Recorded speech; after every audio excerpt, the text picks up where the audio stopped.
गमय तमसो मा ज्योतिर्गमय मृत्योर्मा अमृतं गमय। ओम शांति शांति शांति। यह प्रार्थना है भगवान से, अल्लाह से, परमात्मा से कि हमें असत्य से सत्य की ओर ले जाओ,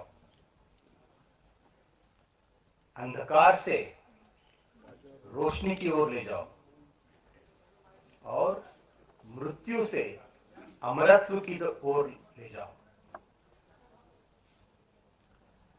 माननीय राज्यपाल आरिफ मोहम्मद खान साहब,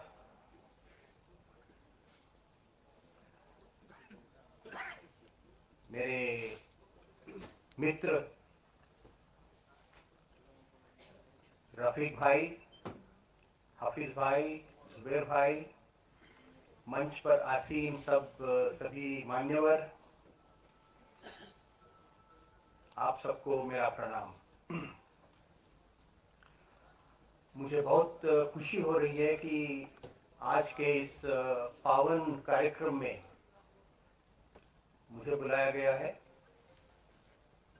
मिलाद conference celebrating the birth anniversary of Prophet Muhammad, peace be upon him, which is dedicated to interfaith harmony, universal love and brotherhood.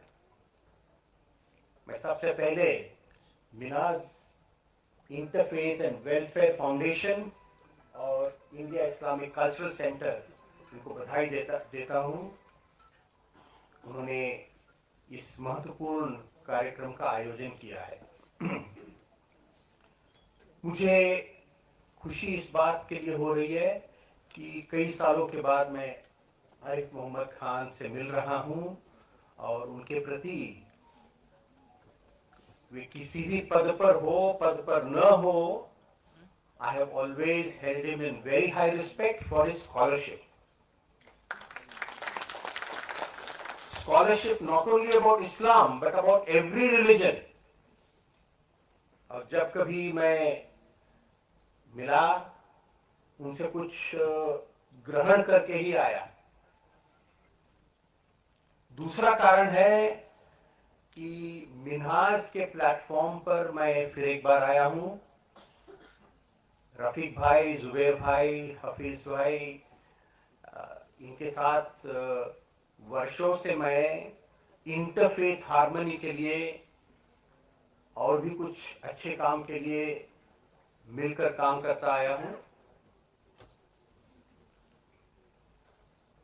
इस मिनाज के जो प्रेरणा स्रोत है, द सोर्स ऑफ इंस्पिरेशन, शेखुल इस्लाम डॉक्टर ताहिरुल कादरी, उनके बारे में मेरा स्वयं का इंटरैक्शन रहा है, तो इसके लिए उनके बारे में मैं सबसे पहले थोड़ा बोलना चाहता हूं। जब मैंने यह किताब पढ़ी, फतवा on terrorism and suicide bombings, मैं इतना प्रभावित हुआ। ये कौन इस्लामिक स्कॉलर है, सूफी स्कॉलर है, who has written a book of such deep knowledge about Islam and condemning terrorism and suicide bombings which were being and to some extent even now conducted in the name of Islam, तो Islamic नजरिए से इसका विरोध करना और सो अनएम्बिग्युअसली, तो मैं तो बहुत ही प्रभावित हुआ। और मिन्हाजुल कुरान और मैं उन दिनों ऑब्जर्वर रिसर्च फाउंडेशन के साथ था, तो हमने बंबई में 2014 में एक कॉन्फ्रेंस की। Conference was people's SAARC. SAARC हम सब जानते हैं, South Asian association for regional cooperation. SAARC आज कौन सी स्थिति में है हम सब जानते हैं। इट इज इन कोमा, कुछ नहीं हो रहा है। तो हमने सोचा कि सरकार और प्रधानमंत्री और राष्ट्रपति और डिप्लोमैट्स वो सार्क के लिए कुछ करते हैं या न करते हैं, लेकिन हम जनता, आवाम सार्क के लिए कुछ करेंगे। इसलिए people's SAARC an interfaith conference for solidarity and peace in South Asia, इस विषय को लेकर हमने एक कॉन्फ्रेंस आयोजित किया और इसके keynote speaker doctor Tahirul Qadri थे। हम चाहते थे कि वे बॉम्बे आए, लेकिन आ नहीं सके। So we had a video message, a full 1 hour video speech from him, which, friends, is truly worth reading. उसके बाद डॉक्टर ताहिरुल कादरी, उनके साथ मेरा इंटरेक्शन शुरू हुआ। वे रहे पाकिस्तान के, और हिंदुस्तान और पाकिस्तान के रिश्ते पिछले 7 साल में कैसे हैं पता है। लेकिन मेरा हमेशा मानना है कि Hindu Muslim harmonisation and India Pakistan normalisation, ये दोनों एक ही सिक्के के दो बाजू हैं। If we normalise India Pakistan relations, it will have a good effect on Hindu-Muslim relations, and if we harmonize Hindu-Muslim relations, it will have a positive impact on India-Pakistan relations. तो इसलिए I had a very deep desire to know this person, to know this great scholar who is working for peace. तो मैं गया पाकिस्तान और मिन्हाजुल कुरान के headquarters गया। वे नहीं थे, लेकिन उनके सभी साथियों से मेरी गुफ्तगू हुई। उसके बाद रफीक भाई से मैंने एक विनती की कि मैं डॉक्टर ताहिरुल कादरी से मिलना चाहता हूं। तो हम दोनों मिलकर टोरंटो गए। 2 दिन टोरंटो में रहे, and I had a very in-depth interaction and discussion on many subjects with Dr. Tahirul Qadri साहब। जब मैं गया, वह दिवाली का दिन था। तो डॉक्टर ताहिरुल कादरी साहब ने मुझे भोजन के लिए बुलाया, और मैं देखता हूं कि जिस जगह पे भोजन के लिए मुझे बुलाया गया है, वहां तो दिवाली का डेकोरेशन है, और दिवाली का ही एक वातावरण उन्होंने बना दिया था। And I felt very happy. और उन्होंने इस्लामिक प्रेयर से शुरू किया, मैंने हिंदू प्रेयर से शुरू किया, and he had arranged a vegetarian lunch for me. यानी एक Abrahamic celebration of Diwali and a non-Abrahamic celebration of Diwali. ये Abrahamic, non-Abrahamic, मैं क्यों ये कह रहा हूँ, आप में से कई लोग जानते होंगे, क्योंकि एक नई कंट्रोवर्सी पैदा की जा रही है कि दिवाली को एब्रामाइजेशन किया जा रहा है। I don't want to go into the details, लेकिन जो जानने वाले हैं जानते हैं।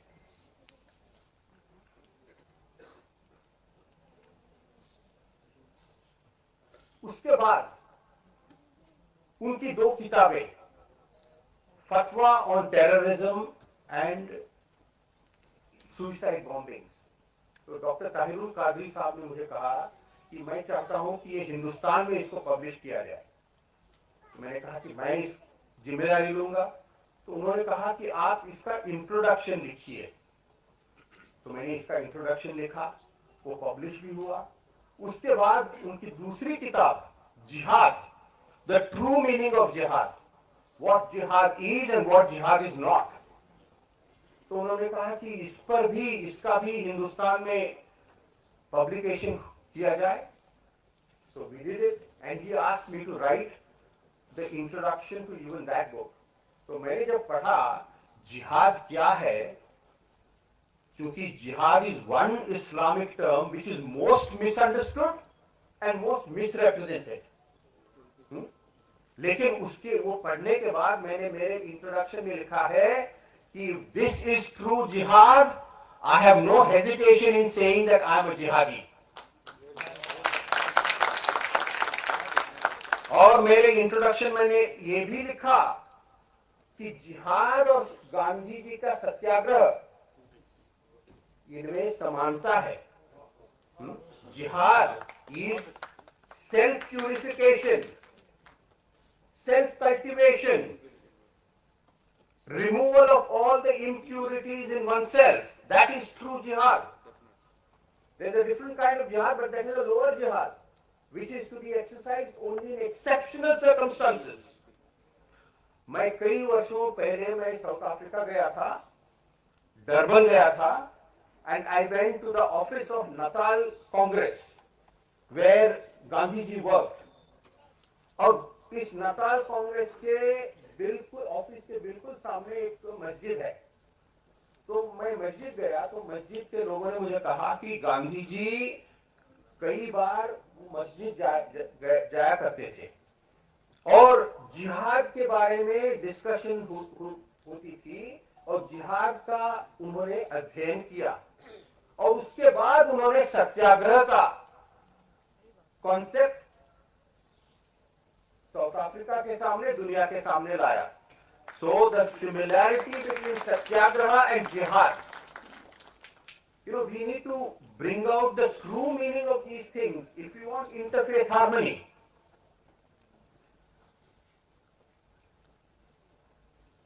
मित्रों, मुझे यह कहते हुए बहुत खुशी होती है कि वापस आने के बाद डॉक्टर ताहिरुल कादरी जी के कलेक्टेड वर्क्स, बहुत सारी किताबें लिखी है उन्होंने.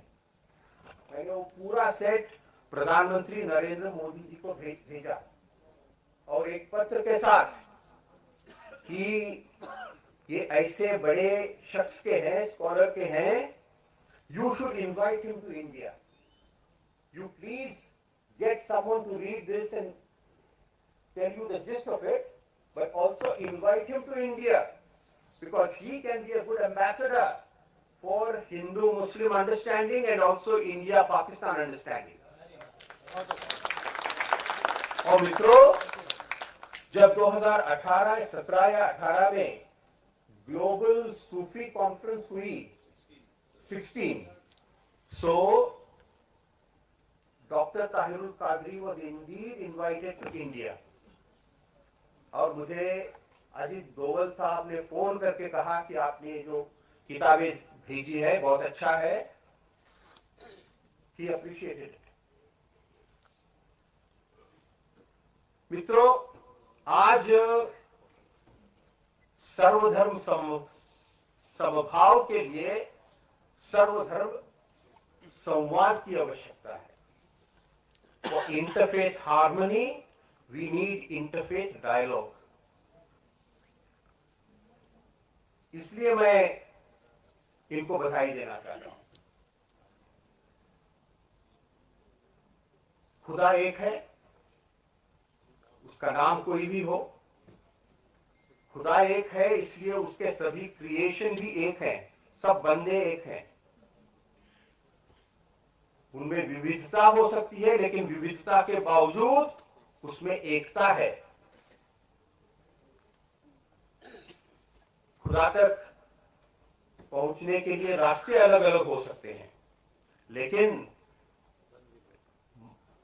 मजहब, इनमें कोई भी मजहब हो, कोई इस्लाम हो, हिंदुइज्म हो, there should be no sense of superiority, no sense of exclusion, no sense of injustice, indignity towards men belonging to other faiths, and certainly no violence in the name of religion.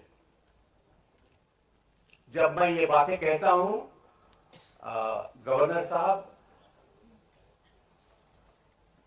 आपकी इजाजत हो तो मैं कुछ candidate बातें भी करना चाहूंगा। एक तरफ हम सर्वधर्म संवाद समभाव की बातें करते हैं, लेकिन आज हिंदुस्तान की जो हकीकत है वो कुछ और ही है।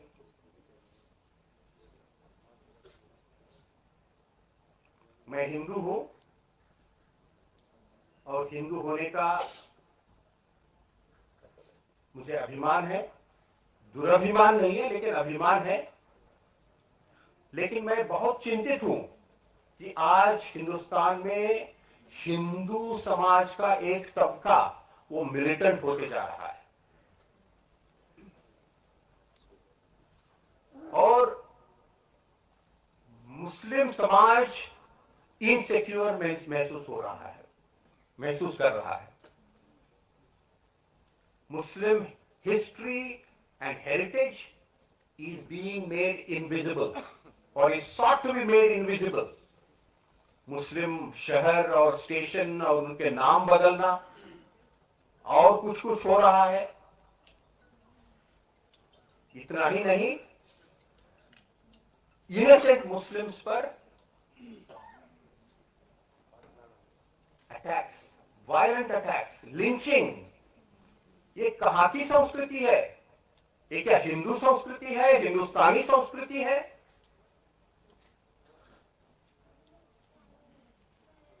सबका साथ, सबका विकास, सबका विश्वास कहां है?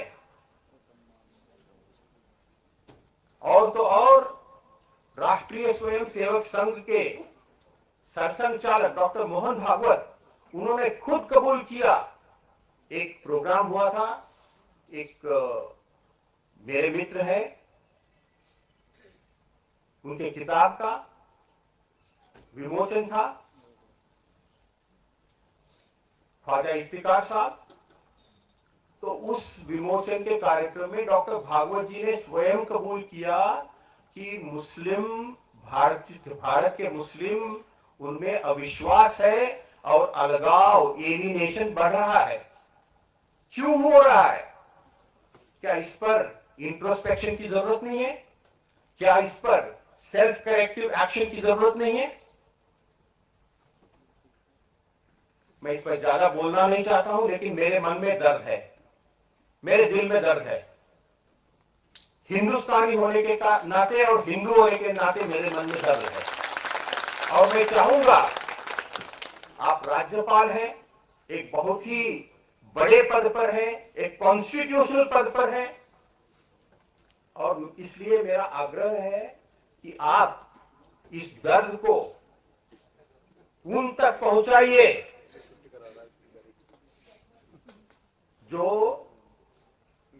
कुछ कर सकते हैं इसे कम करने के लिए, और जिनकी जिम्मेदारी है, जिनका दायित्व है कम करना।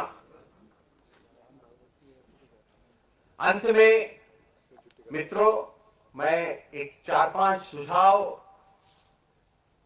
विनाश के सामने, आप सबके सामने रखना चाहता हूं, जो करना जरूरी है।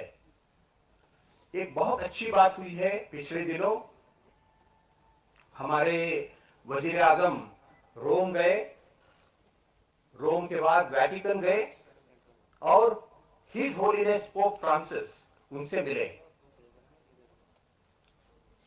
और prime minister Narendra Modi invited Pope Francis to visit India. I have been having an interaction with the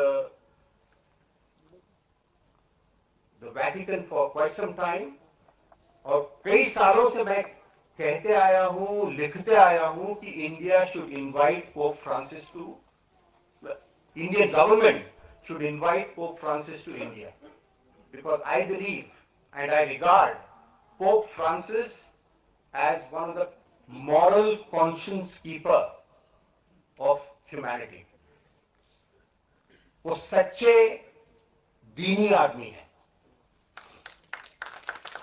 2 साल पहले अबू धाबी में एक कॉन्फ्रेंस हुई थी, इंटरफेथ कॉन्फ्रेंस, पहली बार पोप अरेबियन पेनिनसुला आए, यूएई आए और कायरो के अल अजहर के जो मुखिया हैं वो भी आए और उन दोनों के बीच एक संवाद हुआ, डायलॉग हुआ और एक बेहतरीन डिक्लेरेशन जारी किया गया। I was also a participant in that conference. अब पोप फ्रांसिस हिंदुस्तान आ रहे हैं और यहाँ के कई सारे क्रिश्चियन नेताओं के साथ मेरी बातचीत हुई है और मैंने एक सुझाव रखा है जो मैं आपके सामने रखना चाहता हूं कि जब पोप फ्रांसिस आएंगे तब हम एक, जैसे यूएई में हुआ था, that was mainly a Christian Muslim conference, लेकिन हिंदुस्तान जब आएंगे, हिंदुस्तान केवल हिंदुओं का नहीं है, हिंदुस्तान सबका है। तो इसलिए यहां जो होगा एक सर्वधर्मीय सम्मेलन होना चाहिए जिसमें पोप फ्रांसिस भी रहे। मेरा दूसरा सुझाव है कि दक्षिण एशिया में, साउथ एशिया में जहां भी माइनॉरिटीज हैं उनकी रक्षा होनी चाहिए। जहां भी माइनॉरिटीज पर अटैक्स होते हैं, इनजस्टिस होता है, अन्याय होता है, हम सबका फर्ज बनता है हम इसका विरोध करें और कंडेमनेशन करें। वो पाकिस्तान हो, बांग्लादेश हो या हिंदुस्तान हो, this should become our common consensus. मैं तीसरा एक सुझाव देना चाहता हूं, जिस तरह से ये इंडिया इस्लामिक कल्चरल सेंटर में हुआ है, this kind of interfaith dialogue and conferences and discussions, interactions should happen at every level. It should be a constant and continuous affair. गांव-गांव में, मोहल्लों में, शहर-शहर में कि हम मजहब के नाम पर ना लड़ेंगे, ना किसी को हमें दरार पैदा करने देंगे। This should become a resolve of the nation.